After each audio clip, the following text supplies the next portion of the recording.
நீங்க வண்டி வச்சிருக்கீங்களா? உங்களோட ட்ரீம் பைக் என்னதுன்னு சொல்லுங்க ப்ரோ, சொல்லுங்க. இனி சொல்லாவளா மகளே சொல்லேன். இந்த கமெண்ட்டை யார் பண்ணிடுறாங்கன்னு பார்த்தீங்கன்னா சேது ஒயிட்டில தான் கமெண்ட் பண்ணியிருக்காங்க. அவங்களுக்காக கேட்டுட்டீங்க, உங்களுக்காக பரபரன்னு பண்ணுறோம். மகளே நானும் வண்டி வச்சிருக்கேன் கேட்டா, ஆனால் வந்து என்னோட ட்ரீம் பைக் நான் இனி வாங்கலை. சரி அதை விடுங்க, உங்கள் விஷயத்துக்கு வரும். என்னன்னா உங்களுக்கு ட்ரீம் பைக் இருக்கா? நீங்கள் வண்டி வச்சிருக்கீங்களா? உங்களோட ட்ரீம் பைக்கை நீங்கள் வாங்கிட்டீங்களான்னு சொல்லி மறக்காமல் கமெண்ட் பண்ணுங்க. யார் யாருக்கு ஒரே மாதிரி ட்ரீம் பைக் வருதுன்னு பார்ப்போம். சரியா? நீங்கள் வேற என்னோட ட்ரீம் பைக் கேட்டீங்க.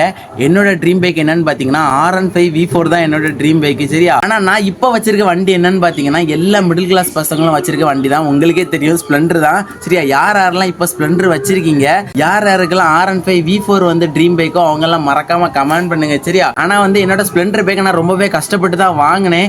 அதே மாதிரி என்னோட ட்ரீம் பைக்கையும் வாங்குவேன்ற நம்பிக்கை இருக்கு. நீங்களும் கண்டிப்பா வாங்குவீங்க. மறக்காம கமெண்ட் பண்ணுங்க. சரி, அப்போ ஏதாவது தப்பா சொல்லி தான் மன்னிச்சிருங்க. சரி, அப்போ போயிட்டு வரேன். அடுத்த லப்பன் நெக்ஸ்ட் லப்பன் டாட்டா பாய்.